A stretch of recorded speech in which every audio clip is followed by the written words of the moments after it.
Si hoy en día tuviésemos en nuestro medio un Albert Einstein, ¿dónde lo catalogaríamos? ¿En qué clasificación entraría? Pues en genio. En genio, pero sin embargo él era disléxico y era súper distraído. Él, por ejemplo, si agarraba su bicicleta para moverse en el campus universitario de un lado al otro y se encontraba con alguien y se distraía tantito, él de repente le preguntaba a ese alguien, ¿a dónde iba?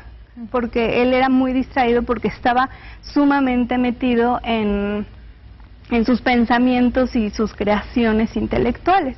Pero sin embargo era doble excepcional porque era disléxico y tenía estos problemas de déficit de atención, pero a final de cuentas era un genio, ¿no?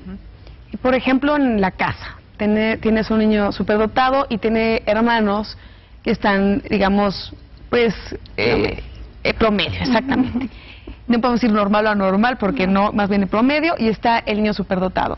¿Cómo se maneja esto en la familia para que los hermanos se sientan a lo mejor menos o él no se sienta realmente pues aparte por tener este don de ser, digamos, intelectualmente superior? Pues sí es un tema difícil porque vuelvo a lo mismo, los papás se enfocan mucho, ya sea en educación especial se enfocan mucho o al problema o a la superdotación. Y entonces los hermanos promedios se sienten rezagados. Pero siempre va a haber algo que el hermano o los hermanos pueda hacer mejor que el chico superdotado. Es decir, pero necesitan, digamos, para entenderlo de una manera, necesitan a lo mejor ir a un lugar como el que ustedes tienen, alguna asesoría especial para que sepan cómo manejarlo y no ocurra el hacer diferencias o centrarse en el niño superdotado y no hacerle caso a los demás. O sea, como para hacerlo de una manera más equitativa y funcional, ¿qué tienen que hacer los padres? Pues eso, destacar las habilidades fuertes de cada uno y las habilidades débiles también de cada uno, y cómo las débiles se pueden fortalecer con las fuertes de los demás. ¿Me explico? Es como, es esto de convivir y de tener una vida en sociedad. Unos nos ayudan a otros y nosotros ayudamos a los que nos necesitan. Entonces, en el núcleo familiar eso es lo que debe de suceder. Porque, por ejemplo, a lo mejor tienes a un hijo que es maravilloso en la escuela y es de puros dieces, ¿no? El mito que si tienes puros dieces eres inteligentísimo. Sí. Y tienes el chico que es sumamente hábil en los deportes. Y como, o sea, es un contexto educativo en donde a lo mejor en esa escuela el deporte no es tan fuerte, entonces él no se siente tan estimulado. Pero en casa tú lo ves como papá y entonces lo que tienes que hacer es obviamente también como desarrollarle y estimularle a ambos hijos, tanto al intelectual como al motriz, ¿no? Digámoslo de esta manera. Ahora, tratando de hacer esta integración, digamos, familiar, ¿no se frena un poquito? Si uno tiene un hijo genio, una familia tiene un genio en su seno, entonces pues el tratar de llevarlo y forzarlo, digamos, a cuestiones que pues no le resultan interesantes, que no le estimulan, que no le interesan prácticamente, ¿no es retrasarlo un poquito en el desarrollo de esa genialidad en el aspecto en el que podría realmente ser sobresaliente a nivel mundial? Claro, tocaste un tema bien importante, puede ser muy bueno en algo, pero a lo mejor no es tu pasión. Y entonces eso mismo te frena en tus otras áreas de desarrollo, hasta en la misma genialidad. ¿Me explicó? Si tú eres muy buen, no sé, violinista, eres muy bueno, sabes tocar muy bien el violín y hasta componer, pero no es tu pasión, tú quieres ser psicólogo, ¿no? Entonces pierden un poco esta sensación de realidad con el mundo porque necesitan y se sienten obligados a satisfacer estas necesidades de otros al seguir con su genialidad, pues. Sí, pero por ejemplo, volviendo al tema de este joven de 16 años, psicólogo que va a estudiar también medicina, platicando con él, yo decía, bueno, ¿con quién te relacionas? ¿Qué sientes cuando estás con compañeros de 16 años? Que bueno, no son tus compañeros, pero digamos gente de tu edad.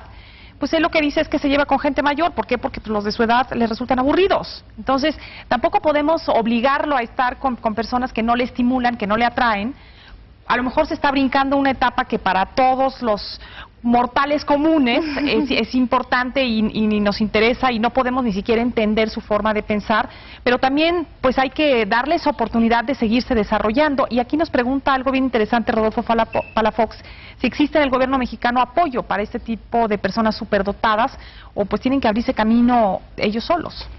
Sí hay, en el gobierno sí hay un programa para niños con aptitudes sobresalientes. En diferentes estados tienen mayor fuerza que en otros estados estos programas, y como es algo bastante reciente, entonces sí es algo que ha sido como muy lento, porque hay que capacitar gente y hay que irlos como haciendo entender todo esto, ¿no? Y entonces también, o sea, lo que dices creo que es muy importante, no hay que detenerle su desarrollo, pero no una cosa entra en vez de la otra. Entonces, por ejemplo, este chico de 16 años, sí, va con gente mayor para que no se aburra y para que siga estimulándose y dar clases a los niños y todo esto que él hace, ¿no? Pero también hay que abrirle su mundo, no nada más a él, sino a todos los niños y adolescentes, porque nos clavamos mucho con que en la escuela nada más, y hay muchísimas cosas alrededor que esto también ayuda a que los estimulen, ¿no? Sí, y por ejemplo, bueno, partiendo un poquito a lo mejor del principio, te das cuenta que tienes un niño superdotado, empiezas a la escuela, empiezas a ver unas cosas increíbles que no ves en niños de su edad. ¿Cómo se van brincando los distintos grados o cómo van avanzando para que tengamos un niño estudiando en la universidad a los 16 años? ¿Cómo es el proceso? Pues te das cuenta que él puede hacer cosas que hacen niños de grados más avanzados, y que esto no nada más es que sea capaz de resolver un examen o recitarte ciertos números o ciertas multiplicaciones. Esto también tiene que ver con los procesos que decía hace rato de análisis, síntesis, comprensión, ¿no? Entonces, cuando tú te das cuenta que él es capaz de procesar a un nivel de, por ejemplo, él está en primero de primaria y procesa a un nivel de sexto de primaria, pues es que entonces imagínate cómo él se comportaría en primero de primaria, se aburriría muchísimo. Pero ahí, junto con la escuela, se ponen de acuerdo para pasarlo a sexto de primaria, ¿o qué ocurre? Porque, pues digo, tenemos también los grados de acuerdo a las edades. Sí. Entonces, ¿qué ocurre o qué se tiene que hacer? La escuela tiene que también dar fe de esto que estamos diciendo, sí. Se hacen los estudios pertinentes y se cambia hasta el sexto de primaria. Es un poquito complejo, el proceso es lento y tiene que ver con cada niño y es un trabajo multidisciplinario.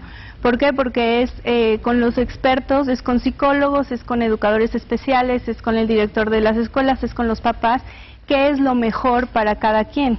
Porque a lo mejor lo puedes pasar a sexto de primaria, pero socialmente no le va a convenir.